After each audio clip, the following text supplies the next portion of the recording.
Sejam todos muito bem-vindos à Igreja Red, que alegria para nós receber cada um de vocês aqui, ainda mais esse dia tão especial, Dia dos Pais.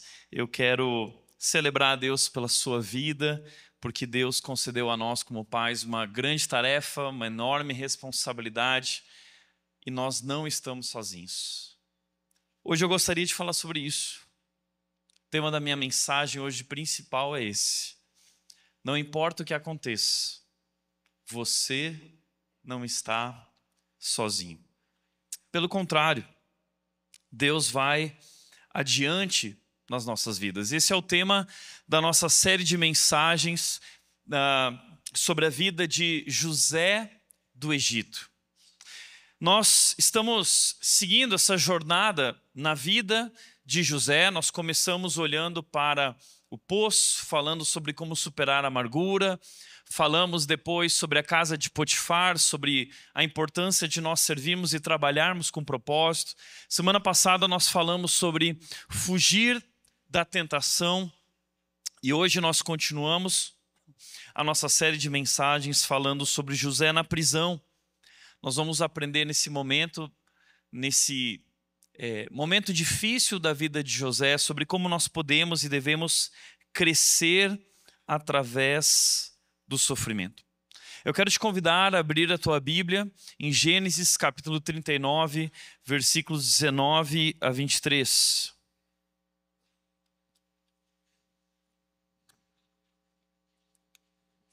Gênesis 39, nós vamos ler do versículo 19 ao versículo 23.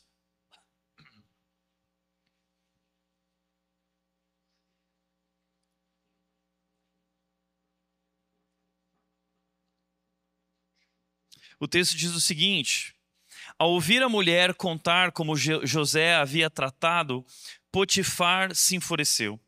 Pegou José e o lançou na prisão, onde ficavam os prisioneiros do rei, e ali José permaneceu. Mas o Senhor estava com ele na prisão, e o tratou com bondade. Fez José conquistar a simpatia do carcereiro, que em pouco tempo encarregou José de todos os outros presos e de todas as tarefas da prisão. O carcereiro não precisava mais se preocupar com nada, pois José cuidava de tudo. O Senhor estava com ele e lhe dava sucesso em tudo que ele fazia.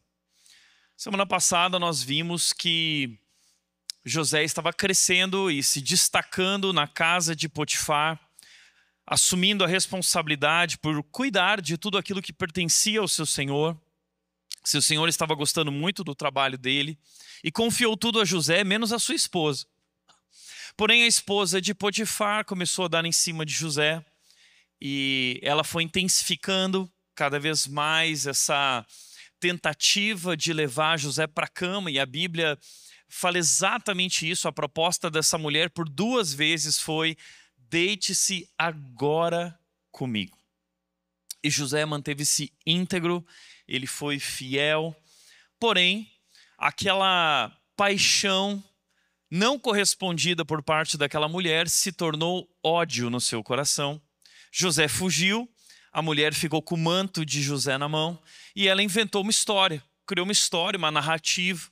Quando seu marido voltou para casa, ela disse: olha, José tentou abusar de mim, aquele seu mordomozinho, aquele seu funcionáriozinho, tentou abusar de mim. Então, Potifar se enfureceu e lançou José na prisão. Então agora, o nosso querido José, que já havia sido traído pelos irmãos, foi vendido como escravo, foi parar numa terra muito distante de sua casa, de sua família, sem contato. Agora, novamente, José vive uma situação trágica. Ele é injustiçado e lançado numa prisão, numa masmorra, um lugar frio, um lugar sujo, e ele é abandonado. Ali ele está sozinho, ali ele se sente esquecido. O texto diz que José começou a servir ali. José conquistou a simpatia do carcereiro e começou a cuidar de todas as coisas. E é interessante que o texto bíblico continua nos capítulos 40 e 41, não podemos ler toda a história, mas você vai descobrir que há um momento em que José, nós vamos ver isso adiante aqui na mensagem, José percebe que há 2 presos ali. José percebe eles. Quando o texto diz o seguinte, Gênesis 40, versículos 6 e 7. Quando José os viu no dia seguinte, notou que os dois estavam perturbados e perguntou: por que vocês estão preocupados? Ou seja, José, ele estava trabalhando e diz a Bíblia que o copeiro e o padeiro do faraó foram parar na prisão. O faraó se enfureceu, lançou eles na prisão, e um dia o padeiro e o copeiro tiveram um sonho, um pesadelo perturbador. José, no dia seguinte, olha que interessante isso, José olha para as pessoas, José percebe que eles não estão bem, e José pergunta: existe algo que eu possa fazer por vocês? Então eles dizem: olha, nós tivemos sonhos, cada um revela o seu sonho. José tinha recebido esse dom de Deus para revelar sonhos. Então ele revela o sonho do copeiro e ele diz: olha, o teu sonho significa que daqui 3 dias, no aniversário do faraó, ele vai restituir o seu lugar e você vai voltar a servi-lo. Aí o padeiro ficou contente, falou assim: e o meu? E o José disse: olha, o seu significa que daqui 3 dias, na mesma data do aniversário do rei, ele vai mandar cortar a sua cabeça, ele vai matar você e a grande celebração do aniversário vai ser a sua morte. Né? E ele ficou triste. José revelou o sonho deles e assim, depois de 3 dias, aconteceu. Porém, José disse ao copeiro o seguinte: olha, quando você estiver lá, lembre-se de mim. Lembre-se de mim. É o famoso QI, com relação à nossa carreira e emprego, né? Quem indica? Me indica lá. Lembra de mim.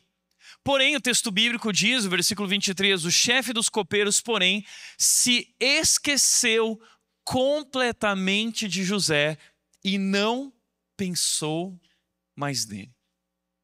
Que golpe duro, não?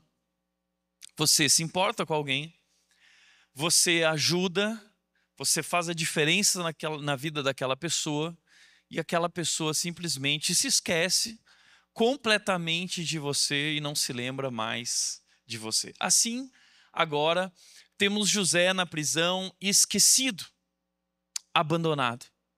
Você já se sentiu assim? Esquecido, sozinho, abandonado, num lugar escuro, sem saber o que será do seu futuro, o que será da sua vida? José está passando por um momento difícil na sua história. Se você ler a palavra de Deus, talvez você não vai perceber o tempo em que tudo isso se passa, mas José permaneceu cerca de 10 anos servindo na casa de Potifar. José começou de baixo, servindo como escravo qualquer, até que se tornou mordomo.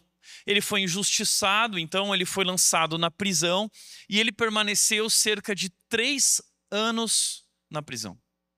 Provavelmente ali o copeiro esqueceu de José e José permaneceu talvez 2 anos ali esperando, aguardando naquela prisão. Nós temos aí um total de 13 anos de espera, 13 anos de sofrimento, 13 anos de esquecimento, 13 anos de medo, de lutas, de anseios, dúvidas, talvez questionamentos. Deus, por quê?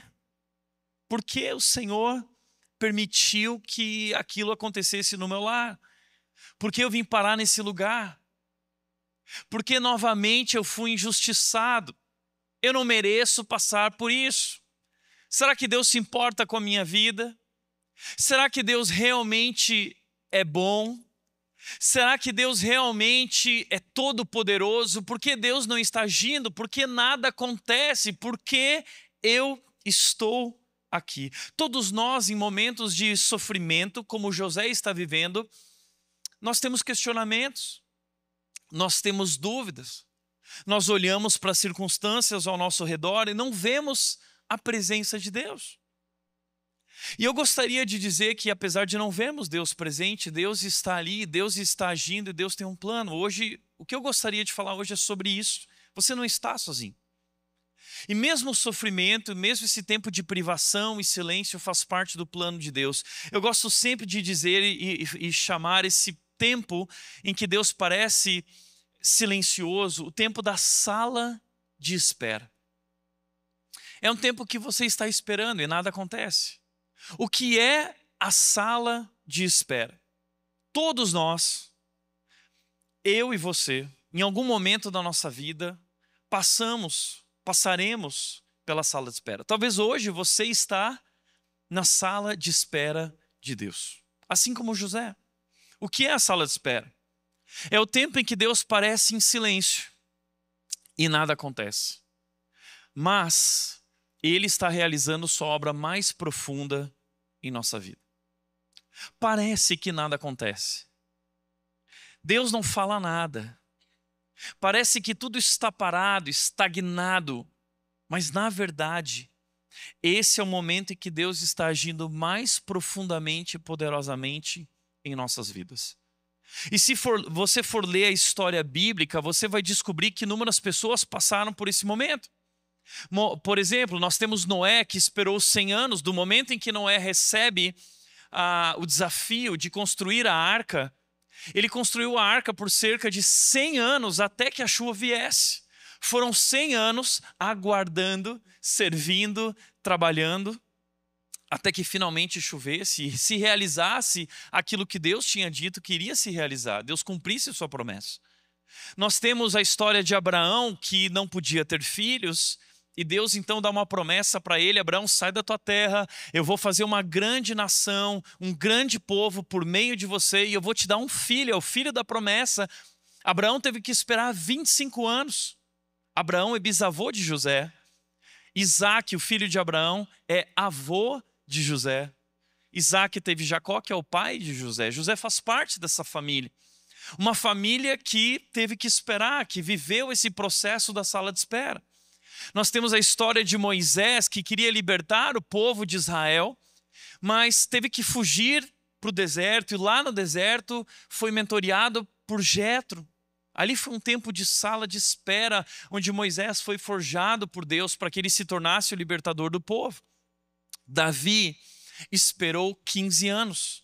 Nós conhecemos a história de Davi, que foi ungido como o futuro rei de Israel, mas entre a promessa de se tornar rei e o cumprimento dessa promessa, houve um tempo de 15 anos de muito sofrimento, onde Davi venceu o gigante, foi parar na corte do rei Saul, mas Saul encheu-se de inveja contra Davi e procurou matá-lo. Então Davi precisou fugir para as montanhas, precisou fugir para as cavernas, precisou fugir para o deserto e para as florestas. E durante 15 anos Davi foge com medo, se escondendo na sala de espera entre a promessa e o cumprimento da promessa.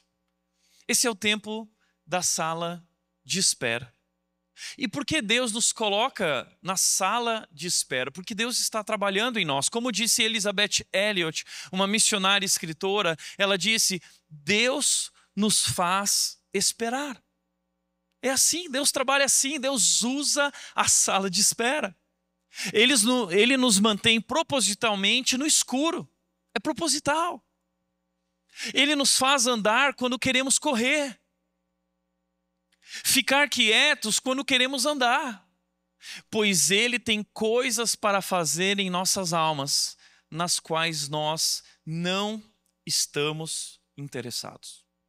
Deus tem coisas a fazer no seu coração.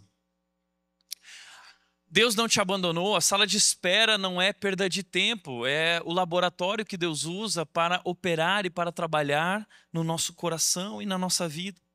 E a pergunta que eu tenho para ti nesse início de mensagem de hoje é: será que Deus te colocou na sala de espera?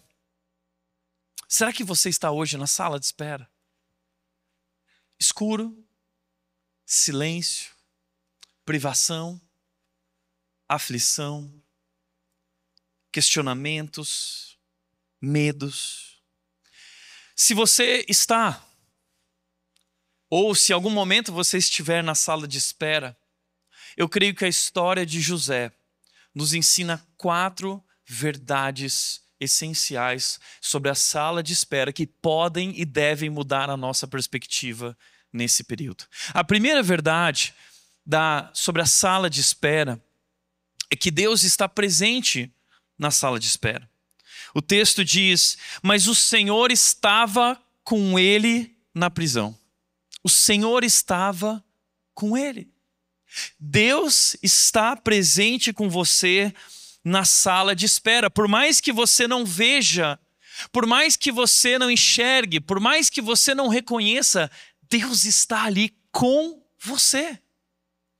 É interessante porque nós precisamos entender que o silêncio de Deus não é ausência. Pelo contrário. Existe um livro que eu sempre indico para aqueles que estão passando pela sala de espera. Você precisa ler esse livro. Se você está frequentando um hospital, se você está passando por uma enfermidade, se você está passando por um tempo de luta, esse livro é fantástico. Deus trabalha no turno da noite. E olha que interessante que o Ron Mel diz: já pensou nisso? Deus trabalha enquanto você dorme. Deus está ocupado enquanto você dorme. Ele está a postos enquanto você sonha. Ele está completamente ligado enquanto você tirou o plugue da tomada. Deus se move fora do nosso campo de visão. É isso que ele está dizendo. Ele se ocupa com tarefas além do nosso entendimento. Deus está trabalhando e se movendo quando nós não vemos, fora do nosso campo de visão. Seus olhos observam o que não podemos ver. E suas mãos trabalham habilmente onde só podemos tatear. Esse é o Deus que trabalha no turno da noite. É por isso que você não o vê. Por isso que você talvez não ouve. Porque Ele está se movendo nos bastidores da dor, nos bastidores do sofrimento. Deus está presente, Deus está com você. E talvez ali existam sinais que você precisa estar atento. Porque a bondade de Deus sempre nos acompanha. Não importa onde você está. Por mais que você não sinta a presença dele, se você for sensível, você vai perceber sinais da bondade de Deus. É Deus se revelando por meio desses sinais e atos de bondade. Veja o que o texto diz: o Senhor estava com ele na prisão e o tratou com bondade. Sempre que nós estamos na sala de espera, Deus nos trata com bondade. Deus revela a sua bondade a nós. Nós precisamos perceber e precisamos ser gratos. Davi, o grande rei Davi, escreveu um salmo famoso, Salmo 23. O salmo do pastor e da ovelha. O Senhor é meu pastor e nada me faltará. É um dos salmos mais lindos que já foram escritos. Mas o que talvez você não sabe é que esse lindo salmo foi escrito num dos piores momentos da vida de Davi. E no pior momento da vida de Davi, ele termina o salmo dizendo o seguinte no versículo 6: certamente a bondade e o amor de Deus me seguirão todos os dias da minha vida e eu viverei na casa do Senhor para sempre. A expressão me seguirão no hebraico é literalmente correrão atrás de mim. Eu sei, eu tenho certeza. Davi está dizendo, eu tenho convicção que não importa onde eu vou, não importa onde eu estou, não importa onde Deus me colocou, eu sei que a bondade e o amor de Deus estão correndo atrás de mim. É interessante ele dizer isso porque o momento que ele está vivendo, muito provavelmente, é o momento em que ele está fugindo do próprio filho Absalão que quer matá-lo. Davi passou por poucas e boas na sua vida. Teve que fugir daquele tirano Saul, rei Saul que queria matá-lo. Mas pior momento do que esse foi o momento em que ele teve que enfrentar a tirania do próprio filho contra ele, Absalão. A Bíblia diz que Absalão, o seu filho, se encheu de ódio contra ele, dentro de um contexto maior. Mas de tal forma que um dos servos de Davi disse para Davi: Davi, agora Absalão vai te matar. Você precisa fugir. O próprio filho quer matar você. Como você se sentiria se o seu próprio filho quisesse matá-lo? Esse é o momento em que o Salmo 23 foi escrito. O Senhor é meu pastor e nada me faltará. Davi foge. Davi vai para o deserto. E quando Davi chega no deserto, o texto diz que ele chega numa região em que o povo preparou um banquete para Davi. Davi sai do palácio. Davi foge e ele chega lá e tem um banquete esperando ele.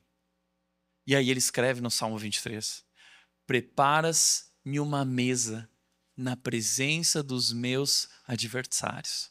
O meu cálice transborda. Certamente a bondade e o amor de Deus me seguirão todos os dias da minha vida. Você entende isso? Todos os dias. Não há um dia que Deus esqueceu de você. Eu gosto de imaginar que, assim como Davi, todas as manhãs Deus prepara um banquete a nós. Muitas vezes acordamos apressados, ocupados, e não desfrutamos desse banquete. Mas Deus acorda cedo, Deus trabalha no turno da noite, provendo e suprindo tudo aquilo que nós precisamos na nossa vida. Esse é o nosso Deus que trabalha por nós. O mesmo rei Davi, no momento em que ele passou por uma enfermidade, ele escreveu no Salmo 41 o seguinte: o Senhor o assiste até no leito da enfermidade, na doença tu lhe afofas a cama. Olha que interessante isso. Até no momento de enfermidade, doença, Deus está com você e Ele se preocupa tanto com a tua vida, com cada detalhe da tua vida, que Ele se importa até com a fofura da cama. Ele afofa a cama para você. Eu nunca esqueço quando eu fui visitar uma pessoa que estava na UTI, preocupada, uma porção de outros pacientes naquele ambiente, aquele barulhinho, pip, pip, pip, os médicos atendendo os outros pacientes. E eu disse para aquele querido irmão da nossa igreja, eu disse: olha, você não precisa se preocupar, porque pode ser que agora os enfermeiros e médicos estão atentos a outros pacientes, mas o médico dos médicos assiste você no leito da enfermidade.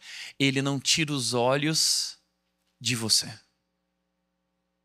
Falando em Dia dos Pais, eu lembro do dia que a Mel nasceu, e depois do parto a Nath estava tão cansada que ela foi dormir, descansar, e dormiu o dia inteiro e a noite inteira descansando.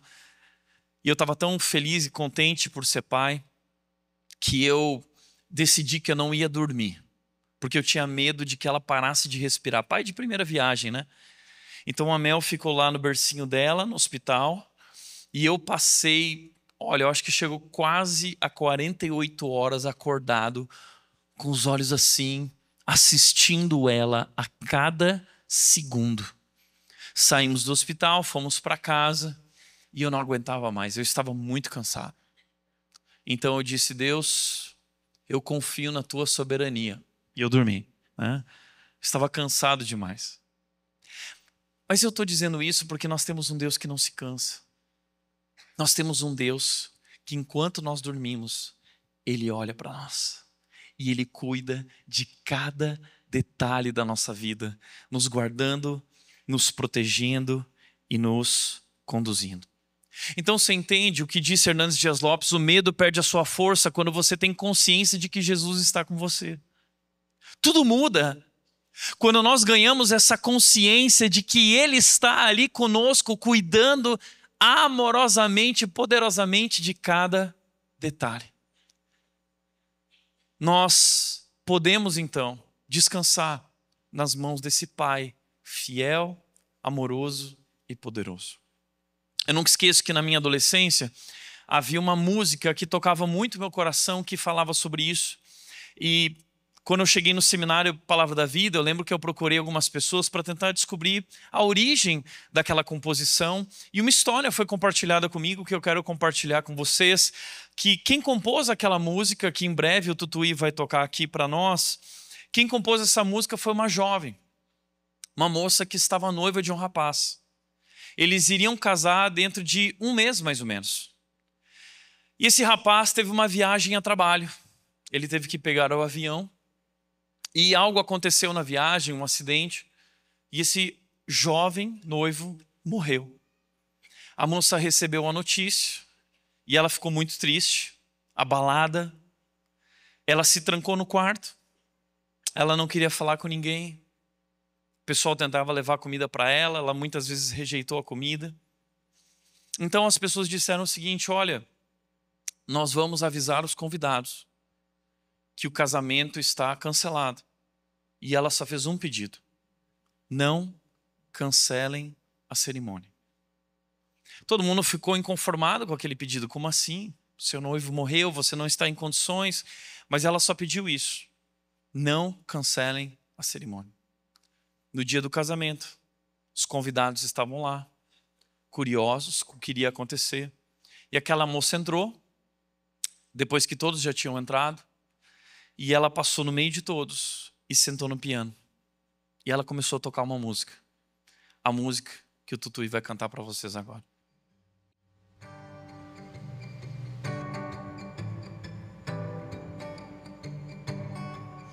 Quando as coisas não acontecem do jeito que eu quero, em lugar de ficar triste, é melhor quando eu espero pra saber o porquê, o que o Senhor quer me mostrar, o que Ele quer dizer quando não faz aquilo que o coração quer mais. É fácil sorrir quando a gente acredita que Deus toma conta da nossa vida, e é tão bom saber que Ele vai cumprir qualquer necessidade que eu sentir, mas às vezes fica difícil acreditar que aquilo que eu quero não é o melhor pra mim. Então procuro meu Senhor e lhe digo que não consigo entender, mas que posso crer que Ele sabe realmente o que é melhor. Agradeço, Senhor, por fazeres em minha vida só aquilo que Tu queres. Agradeço porque, apesar do que sou, Senhor, ainda me amas com tanto amor. É fácil sorrir quando a gente acredita que Deus toma conta da nossa vida, e é tão bom saber que Ele vai suprir qualquer necessidade que eu senti. Se você souber, canta. Ele continua sendo bom, Ele continua sendo Deus, que Ele continua sendo bom, Ele continua sendo Deus. Então chega o dia de viver tudo que se aprendeu e a enxergar até o que não se pode ver. Chega o dia de entender, até ouvir um não de Deus, mas sem duvidar,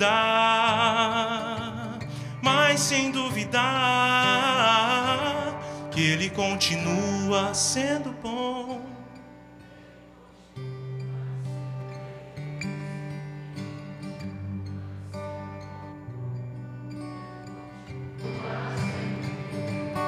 Ele continua sendo bom, Ele continua sendo Deus, Ele continua sendo bom, Ele continua sendo Deus. Obrigado, Tutuí.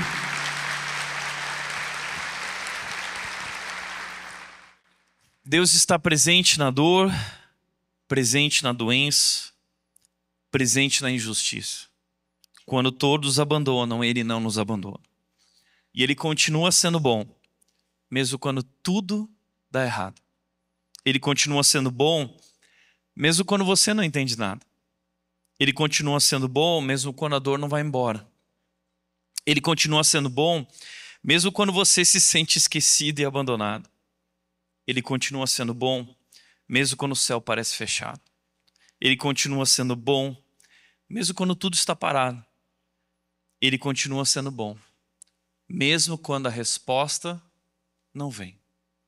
Porque talvez mais importante que a resposta da oração é o que Ele faz na vida da gente, enquanto a gente espera.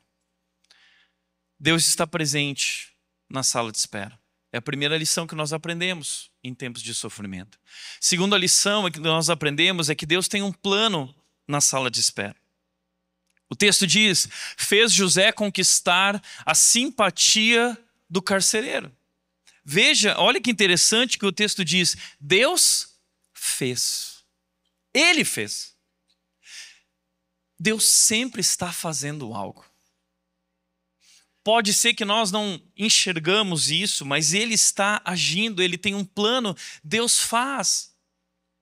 Primeira coisa que eu quero destacar aqui é que Deus nunca age de maneira casual. Deus não age de maneira casual. Deus sempre tem um plano. Deus sempre tem um propósito. Sabe de Eclesiastes, capítulo 3, versículo 1, ele disse: Deus tem um propósito para cada ocasião da nossa vida, para cada momento. Deus nunca age de maneira casual. Há um outro livro do Steve Farrar chamado Forjados por Deus, também difícil de encontrar, mas esse livro é sobre a vida de José e é um livro fantástico também. E ele diz algo que explica muito bem a maneira de Deus agir na nossa vida e por que para nós é tão difícil entender o plano de Deus. Veja o que ele diz: Deus age de modo providencial, suprindo tudo que você necessita durante a sua jornada. Mas Deus também age de modo estranho, conduzindo-o muitas vezes por caminhos que você não entende. E Deus age de modo lento, desenvolvendo sua paciência e confiança nele. Deus age de modo providencial, estranho e lento. E é por isso que para nós é tão difícil entender o que Deus está fazendo. Há um momento na história bíblica em que o povo de Deus vai deixar o Egito. Essa história é um desdobramento da história de José. Ela se conecta, no final da série nós vamos ver isso. Tudo que aconteceu na vida de José tinha a ver com o povo de Deus. Deus levou José adiante para que ele pudesse trazer o povo dele, e ali o povo de Deus permaneceu 400 anos. E o povo de Israel se tornou milhões de pessoas. Mas depois da morte de José, esse povo passou a ser escravizado. Então esse povo que sofreu duramente tinha o sonho de sair dali e ter uma terra prometida. E Deus promete a eles que vai dar uma terra prometida, liberta eles por meio de Moisés. Agora, quando Deus liberta eles, olha que interessante, você fica pensando o seguinte: Deus vai levar eles direto para a terra prometida. O caminho do Egito até Canaã era um caminho que demorava 1 mês. Aqueles milhões de pessoas teriam que cruzar o deserto em 1 mês. Mas sabe quanto tempo eles demoraram para chegar à terra prometida? 1 ano. Claro, depois eles ficaram mais 40 anos, porque eles foram desobedientes, incrédulos. Mas na primeira vez em que em que Moisés envia os espias, foi 1 ano. Porque Deus fez um caminho tão diferente para conduzir eles para Canaã. Olha o que o texto bíblico diz, Êxodo 13, 17. Quando por fim o faraó deixou o povo sair, Deus não os conduziu pela estrada principal. Por que não foi pela Bandeirantes? Porque veio por dentro de Tupéva, lombada, uma pista ruim, uma mão só. Mas tinha uma avenida, 5 pistas na Bandeirantes, 120 por hora. Não faz sentido. Não os conduziu pela estrada principal que corta o território dos filisteus, embora fosse o caminho mais curto. Por quê? O versículo seguinte diz por quê. Porque no caminho mais curto havia os filisteus. Os filisteus eram poderosos guerreiros. E o povo de Israel não estava pronto para lutar. Eles não tinham coragem para lutar ainda. Deus sabia que se levasse eles por ali, eles iam querer voltar para o Egito. Eles não entendem. Nós não entendemos. Mas Deus tem um plano perfeito. Deus vê o que nós não somos capazes de ver. Nossa visão é curta. É por isso que aos nossos olhos o plano de Deus é estranho. Aos nossos olhos o plano de Deus não faz sentido. É lento, Deus é devagar, mas na verdade o plano de Deus é perfeito. E entenda, Deus nunca perde o controle. Deus tem a história, cada detalhe, cada centímetro da nossa vida em suas poderosas mãos. Rigorosamente Ele não erra. Por exemplo, Gênesis 50:20, José diz para os irmãos dele, José entendeu isso, Deus nunca perde o controle da história, nunca. Deus é soberano sobre cada acontecimento da nossa vida. E ele diz para os irmãos dele, vocês pretendiam me fazer o mal, mas Deus planejou tudo para o bem. Vocês fizeram o mal, mas Deus virou a mesa da história. Por meio do mal, por meio da injustiça, Ele opera o bem. Deus age até na injustiça, transformando ela em bem. E Ele diz, colocou-me neste cargo para que eu pudesse salvar a vida de muitos. Deus tem um plano. Deus tem um propósito. E Romanos 8:28 faz todo sentido. Todas as coisas cooperam para o bem desse propósito de Deus nas nossas vidas. Todas as coisas. O luto, a enfermidade, o desemprego, o divórcio, as dores, medos e anseios que todos nós enfrentamos. Há uma história sobre isso que sempre marcou minha vida, que é a história do Jim Elliot.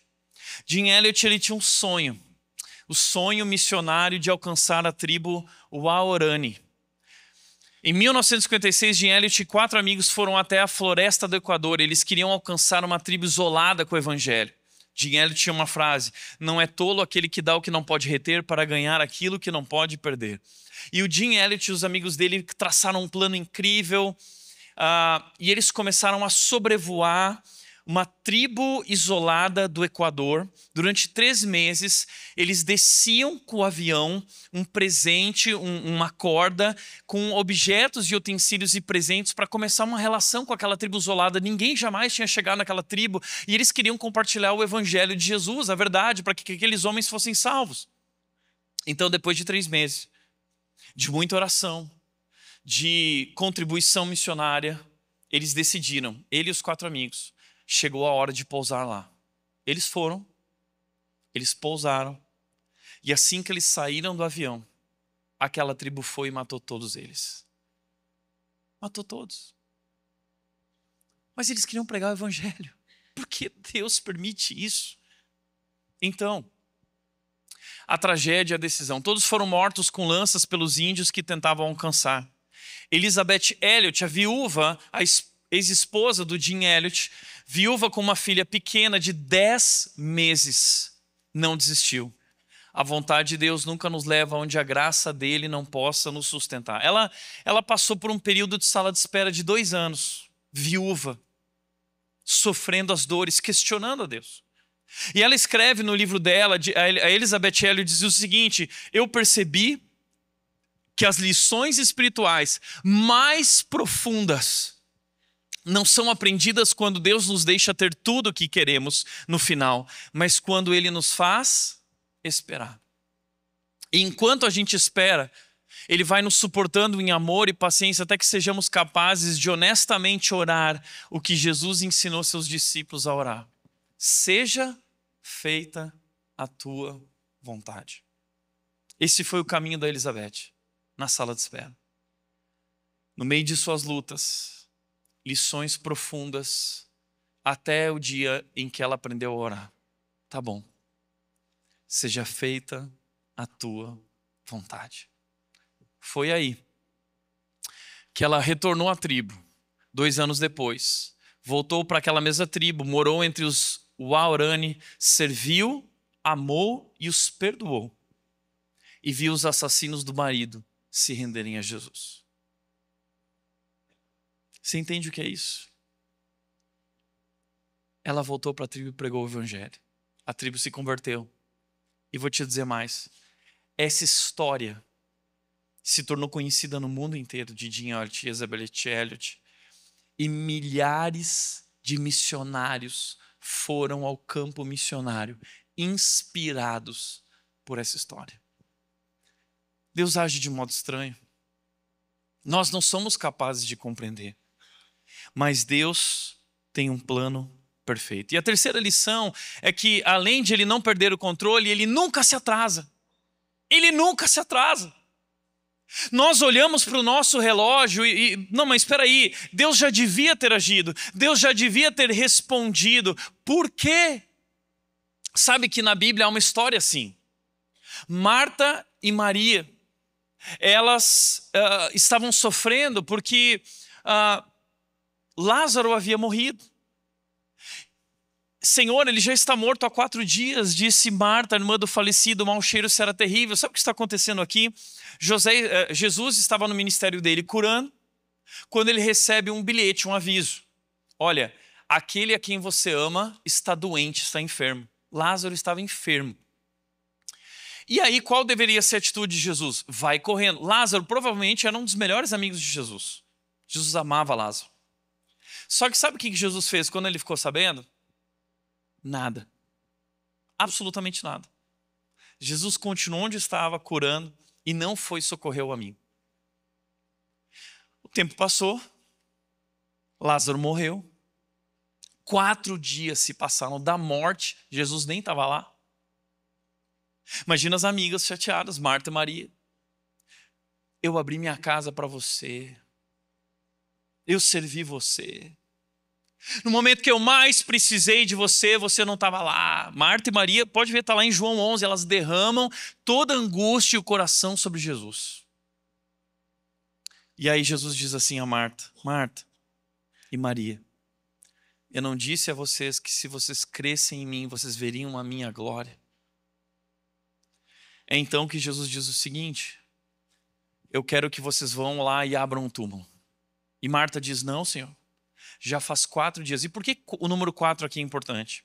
Porque na cultura judaica eles acreditavam que até 3 dias era o que eles entendiam, né? Que o espírito estava por perto rondando e que até 3 dias a pessoa poderia voltar por conta própria.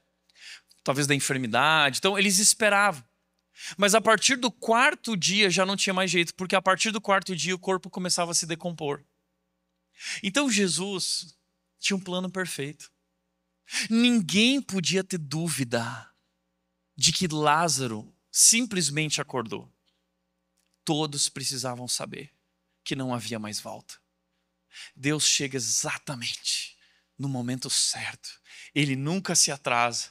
E quando ninguém mais acreditava, Jesus Cristo faz o impossível. E ele diz, Lázaro, venha para fora. E Lázaro sai do túmulo. Então todos dão glória a Deus e todos passam a crer em Jesus. E então Jesus diz, Pai, obrigado porque tu fizestes exatamente aquilo que eu havia pedido. Ou seja, tudo fazia parte do plano de Deus. Cada detalhe, ele não se atrasou.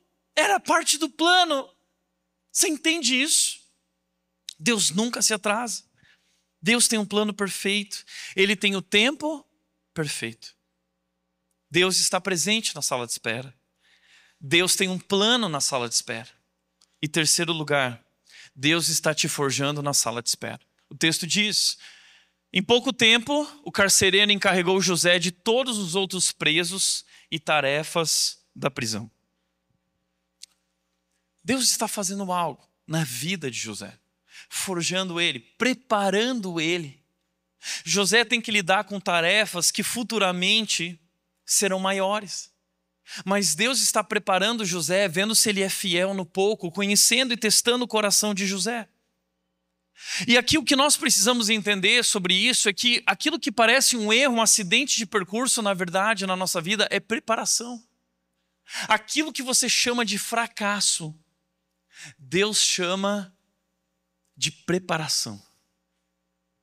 Vamos olhar para a vida de José. Talvez, qual é a visão de José sobre a vida dele, os acontecimentos da vida dele? Assim também é com a nossa vida. Nós temos uma visão limitada. Eu vou te mostrar a visão de José sobre a vida dele.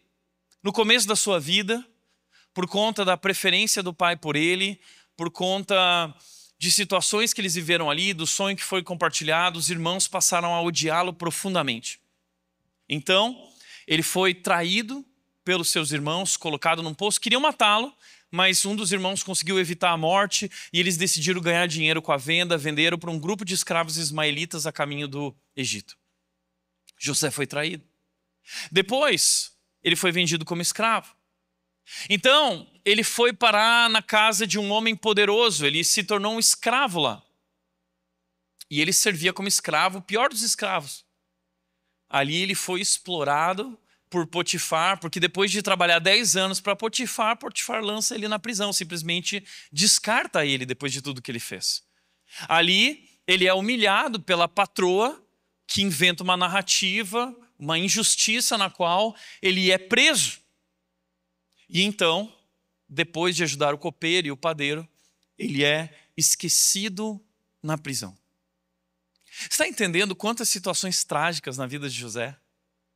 Tudo ruim. Onde pode estar Deus nisso? Que Deus é esse? Esquecido, abandonado. Mas agora eu quero te mostrar algo muito importante. Esse gráfico eu aprendi através do livro do Josué Campanhã, Duras Crises, Grandes Sonhos. A visão de Deus.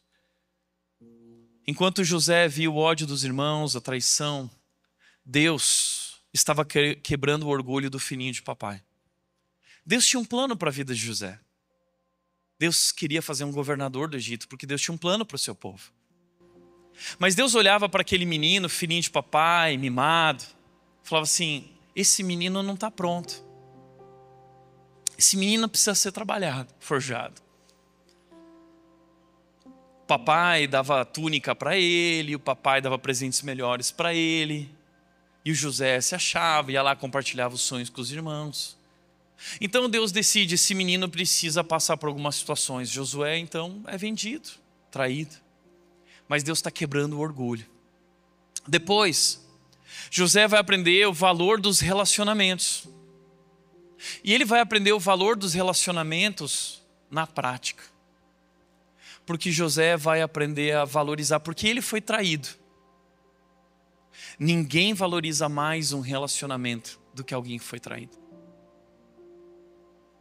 Uma vez eu vi uma jovem falando: meu pai traiu minha mãe. E para mim traição se tornou algo repugnável. Ninguém entende melhor o valor das relações do que alguém que passou pelas dores da traição. E alguém que ainda por cima teve que aprender a perdoar. Porque no final da história de José, José aprende a perdoar os irmãos. Ele perdoa aqueles que o traíram. Ele tem que conversar com eles. Ele chora com eles. Ele beija eles. Ele ora com eles. Ele perdoa eles. Perdão não é algo que se aprende no Red College. Perdão é algo que a gente aprende na prática. José aprendeu a perdoar. José aprendeu o valor dos relacionamentos. José também, na sua trajetória, aprendeu. Deus foi formando na vida dele compaixão pela vida humana. Porque ele se torna escravo. Quando ele chega no Egito, provavelmente José foi colocado lá naquele comércio de escravos.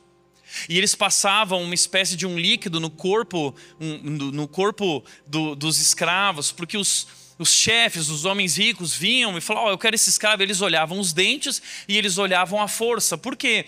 Porque eles queriam escravos para carregar toras de madeira pesadas dos seus lares, para construção. Tinha que ser gente forte, que precisava aguentar o tranco. Então José está lá ao lado de outros escravos, sendo comercializado.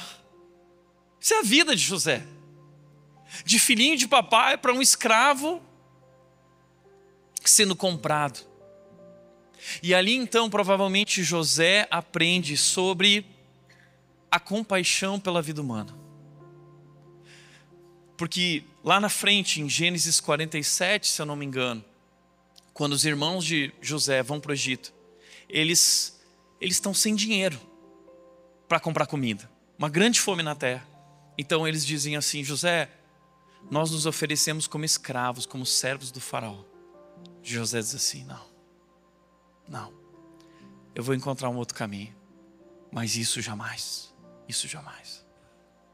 Compaixão pela vida humana. No momento em que ele poderia ter cobrado: agora vocês vão viver o que eu vivi. Moldando excelência no trabalho. Está ensinando José a ser excelente nas pequenas tarefas e fiel no pouco, porque um dia José vai ser responsabilizado por uma grande tarefa, um grande trabalho. Ele precisa aprender a ser um trabalhador. José então aprende a ser fiel, a fidelidade negociável. Porque José vai ser colocado numa posição muito elevada e poderosa. E Deus quer testar a fidelidade de José. José sobre quem é? É sobre você? Sobre o teu sucesso? É sobre mim? Então Deus permite que a patroa se aproxime dele. E aí José responde a ela: como poderia eu cometer tamanha maldade, pecar contra o Senhor? Muito bom, José. Fidelidade negociável. Aprendendo a servir sem esperar nada em troca. Você vai servir na prisão, não vai ganhar promoção, não vai ter projeção, não vai ter tapinha nas costas, vão se esquecer de você, mas você vai servir sem esperar nada em troca. Porque a vida cristã não é sobre recompensas, é sobre servir aquele que deu a vida por nós. E por último, José, você está sendo preparado para governar e salvar vidas. Você entende isso? Essa é a visão de Deus sobre a vida de José. E assim é com a tua vida. Eu quero te convidar a reconstruir o gráfico da tua vida. Porque por meio do abuso, por meio da traição, por meio da rejeição, por meio do desemprego, por meio das duras crises que você tem enfrentado, Deus está ensinando a você valores eternos. Ele está formando o caráter de Cristo na sua vida, para que Ele possa finalmente te colocar no lugar que Ele quer te usar como luz para influenciar e para salvar vidas. Então, nós precisamos entender que nossa visão é curta para entender aquilo que Deus está construindo. A nossa visão é curta. Como ele diz em Isaías: meus pensamentos são muito maiores, meus caminhos são mais altos que os seus caminhos. Não são as experiências das nossas vidas que nos mudam, é a nossa resposta a essas experiências. Sabe, talvez você passou por duras crises na sua vida e frustrações. Elas talvez não te mudem, se você não decidir confiar, se você não decidir ser fiel, se você não decidir continuar honrando e servindo a Deus onde Ele te colocou. Quarto e último lugar, para encerrarmos: a sala de espera é um lugar de serviço. Talvez você pense assim: bom, então o que eu faço na sala de espera? Deus está presente, Deus tem um plano, Deus está me forjando e agora eu espero. Não! A sala de espera não é um lugar para ficar parado. A sala de espera não é um lugar onde nós esperamos. A sala de espera é um lugar onde nós servimos. Por isso José, o carcereiro, não precisava se preocupar com nada, pois José cuidava de tudo. José cuidava de tudo. Ele não esperou. Onde Deus o colocou, ele floresceu. Primeira coisa aqui: sirva onde está, não onde gostaria de estar. Segundo, sirva cuidando de pessoas, não só de tarefas. Olha que interessante o texto, porque quando José está trabalhando, cuidando da prisão, ele não está só preocupado com as tarefas, ele enxerga as pessoas. E essa é a nossa missão. A nossa missão é cuidar de gente. Enquanto ele cuida das tarefas, ele cuida de gente. Quando José os viu no dia seguinte, notou que os dois estavam perturbados e perguntou: por que vocês estão preocupados? Olha que interessante, José notou que os dois estavam perturbados. Pessoas que sofrem são pessoas que geralmente se fecham para o mundo, se fecham para a dor das outras pessoas. Elas começam a se interiorizar Elas começam a beber aquela sopinha de autocomiseração, de autopiedade. Ai, minha vida, autovitimização. E a minha vida é assim. Oh, eu sofro, ninguém se importa comigo. Pastor nenhum me ligou. E ninguém vem me visitar. E você fica lá. Posso te falar uma coisa? José não assume essa postura. Ele sabe que Deus está com ele, que Deus tem um plano perfeito. E ele olha para fora, e ele nota. Ele sabe o que é sofrer. Então ele se importa com a dor do outro. O que vocês estão vivendo? Eu posso ajudar de alguma maneira? E é servindo que Deus abre portas. E ele ajuda aquele copeiro. Terceiro lugar, sirva apontando para Deus com sua vida.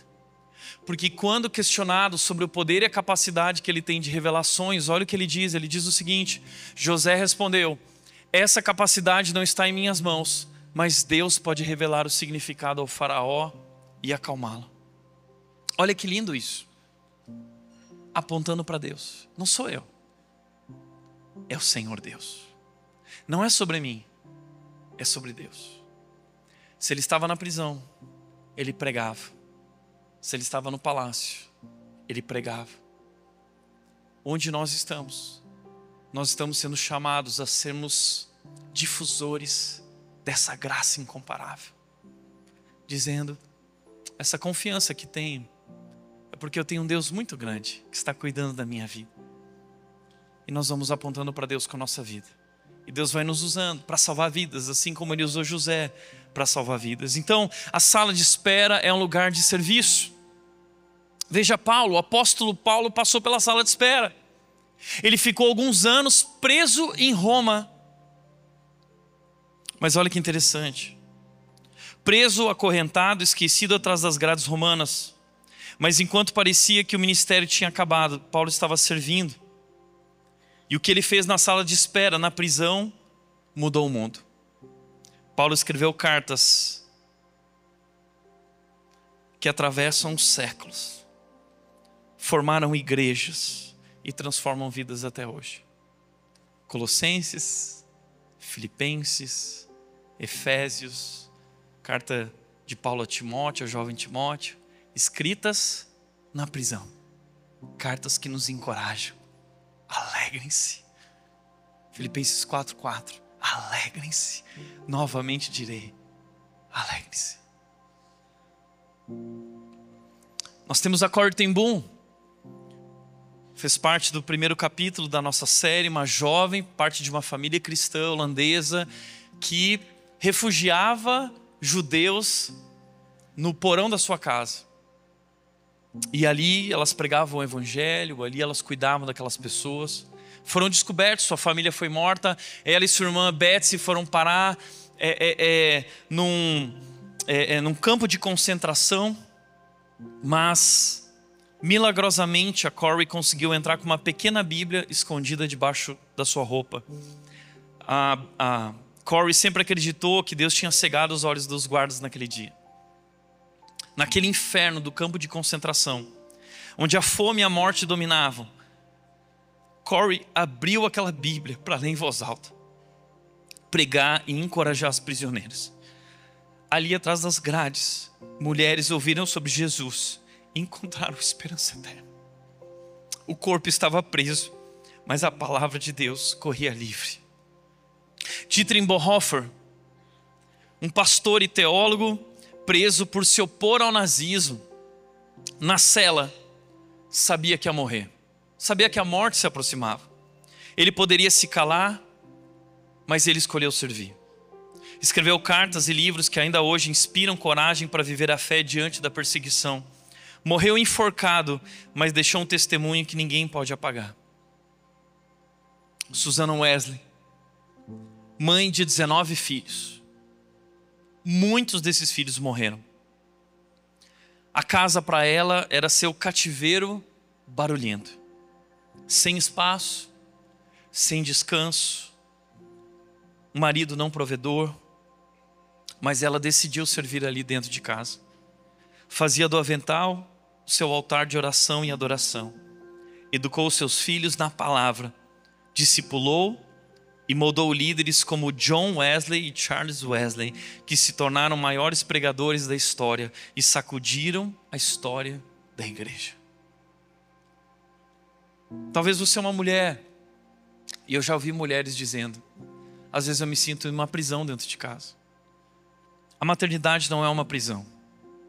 É o lugar onde Deus molda corações e destinos.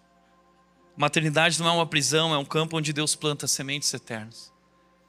Talvez o teu lar, a tua casa, o ambiente doméstico, sobrecarregado, seja para você a tua sala de espera.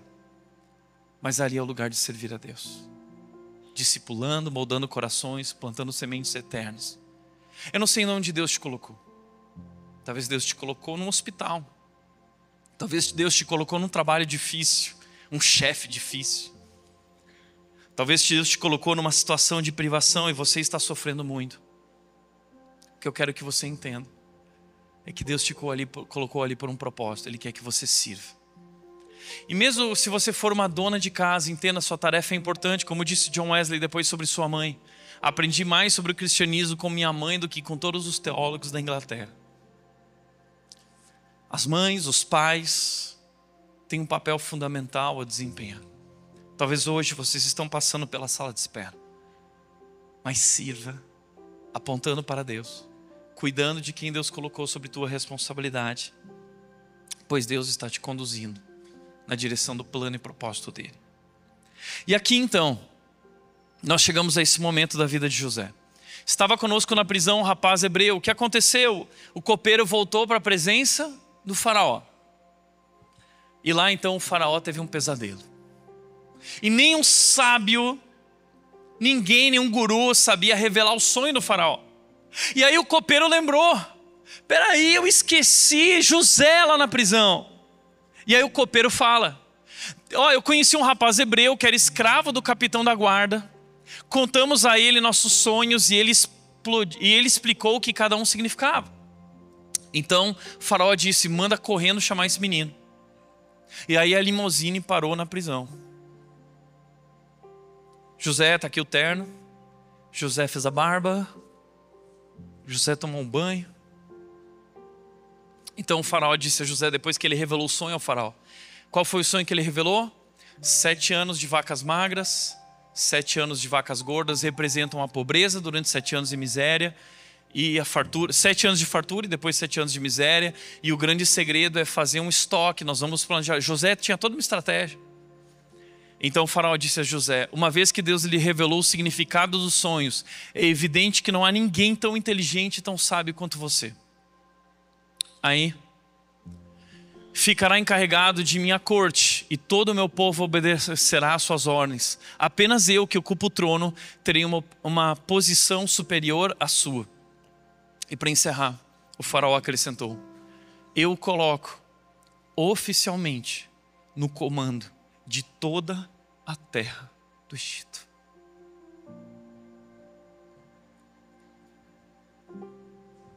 Como disse Elizabeth Elliot, Deus escreve sua história com um propósito eterno. Mesmo quando os capítulos parecem incompreensíveis, confie nele, pois ele sempre trabalha para o bem daqueles que o amam. Sempre. Você pode estar passando por capítulos terríveis, mas confia nele. Ele sempre trabalha. Nós temos um Deus, ninguém nunca viu um Senhor que trabalha por aqueles que nele esperam. Por isso, para refletir e praticar, em primeiro lugar,